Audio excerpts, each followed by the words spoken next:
Numbers chapter 4. The Lord told Moses and Aaron, "Find out how many men between the ages of 30 and 50 are in the 4 Levite clans of Kohath. Count only those who are able to work at the sacred tent. The Kohathites will be responsible for carrying the sacred objects used in worship at the sacred tent. When the Israelites are ready to move their camp, Aaron and his sons will enter the tent and take down the curtain that separates the sacred chest from the rest of the tent. They will cover the chest with this curtain and then with a piece of fine leather and cover it all with a solid blue cloth. After this, they will put the carrying poles in place. Next, Aaron and his sons will use another blue cloth to cover the table for the sacred bread. On the cloth, they will place the dishes, the bowls for incense, the cups, the jug for wine, as well as the bread itself. They are to cover all of this with a bright red cloth and then with a piece of fine leather before putting the carrying poles in place. With another blue cloth, they will cover the lampstand along with the lamp snuffers, the fire pans, and the jars of oil for the lamps. All of this will then be covered with a piece of fine leather and placed on a carrying frame. The gold incense altar is to be covered with a blue cloth and then with a piece of fine leather before its carrying poles are put in place. Next, Aaron and his sons will take blue cloth and wrap all the objects used in worship at the sacred tent. These will need to be covered with a piece of fine leather, then placed on a carrying frame. They are to remove the ashes from the bronze altar and cover it with a purple cloth. On the cloth will be placed the utensils used at the altar, including the fire pans, the meat forks, the shovels, and the sprinkling bowls. All of this will be covered with a piece of fine leather before the carrying poles are put in place. When the camp is ready to be moved, the Kohathites will be responsible for carrying the sacred objects and the furnishing of the sacred tent, but Aaron and his sons must have already covered those things too, so the Kohathites won't touch them and die. Eleazar, son of Aaron, the priest, will be in charge of the oil for the lamps, the sweet-smelling incense, the grain for the sacrifices, and the olive oil used for dedications and ordinations. Eleazar is responsible for seeing that the sacred tent, its furnishings, and the sacred objects are taken care of. The Kohathites must not go near or even look at the sacred objects until Aaron and his sons have covered those objects. If they do, their entire clan will be wiped out. So make sure that Aaron and his sons go into the tent with them and tell them what to carry. The Lord said to Moses, "Find out how many men between the ages of 30 and 50 are in the 2 Levite clans of Gershon. Count only those who are able to work at the sacred tent. The Gershonites will be responsible for carrying the curtains of the sacred tent, its 2 outer covering, the curtains for the entrance to the tent, the curtains hanging around the courtyard of the tent, and the curtain and ropes for the entrance to the courtyard. The Gershonites are to do whatever needs to be done to take care of these things, and they will carry them wherever Aaron and his sons tell them to.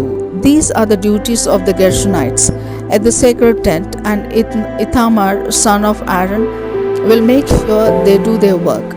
The Lord said, "Moses, find out how many men between 30 and 50 are in the 2 Levite clans of Merari, but count only those who are able to work at the sacred tent.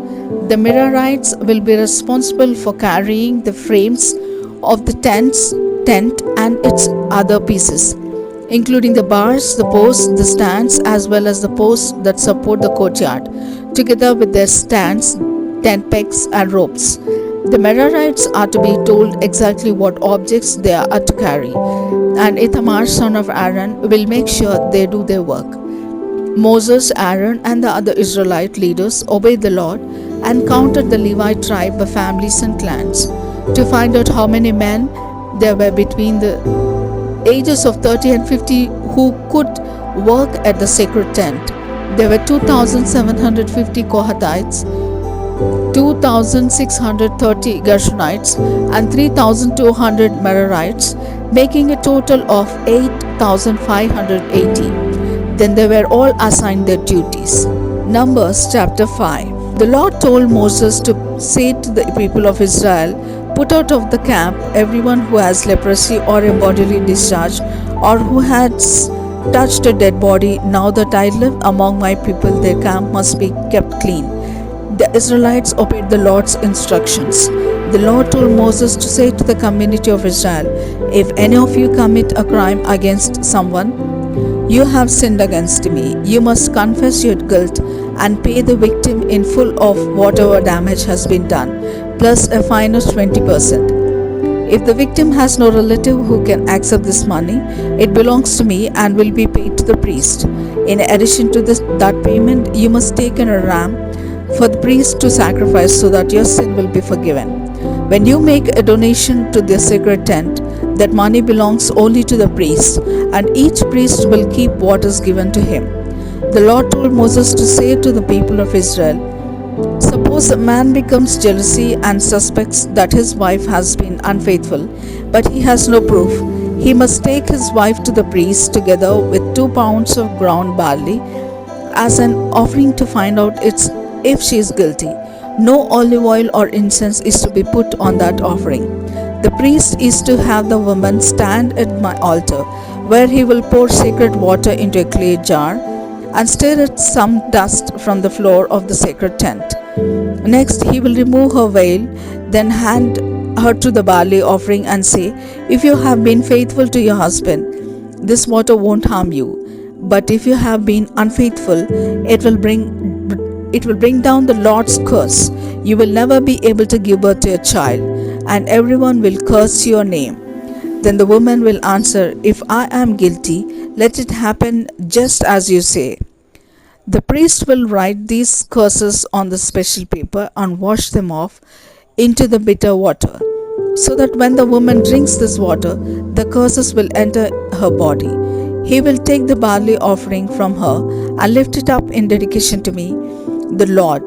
Then he will place it on my altar and burn part of it as sacrifice. After that, the woman must drink the bitter water.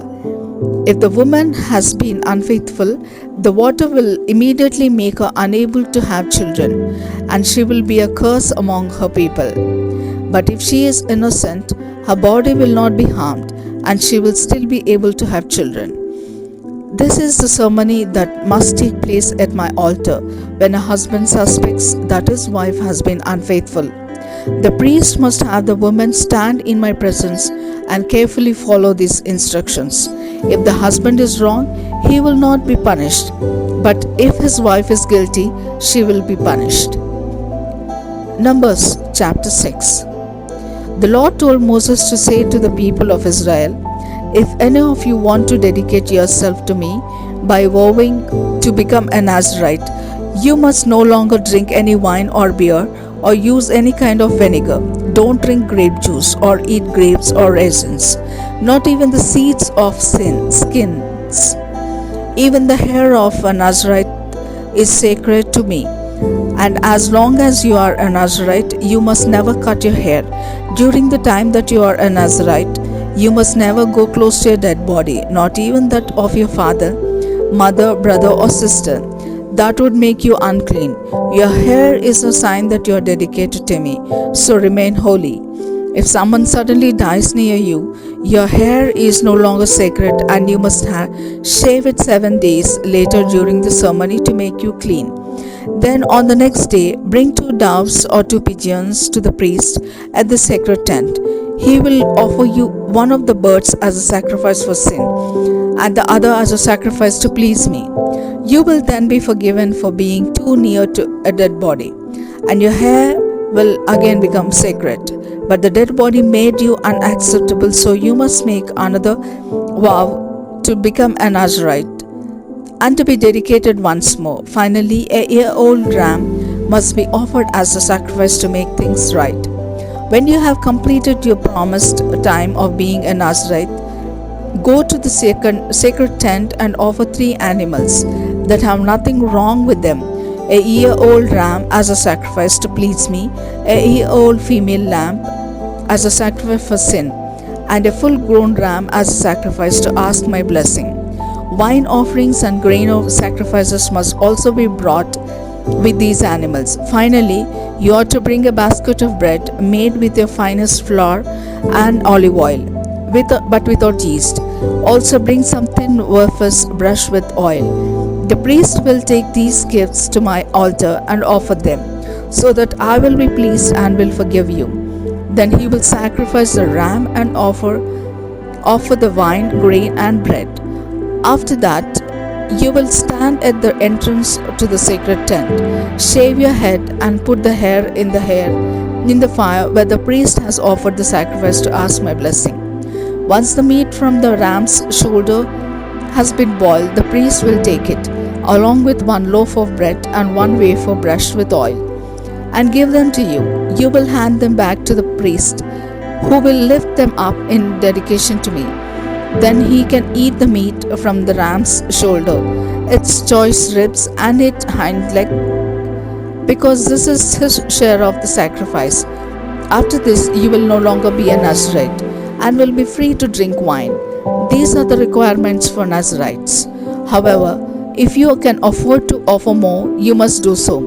The Lord told Moses, when Aaron and his sons bless the people of Israel, they must say, I pray that the Lord will bless and protect you, and that he will show you mercy and kindness. May the Lord be good to you and give you peace. Then the Lord said, if Aaron and his sons ask me to bless the Israelites, I will give them my blessing. 6.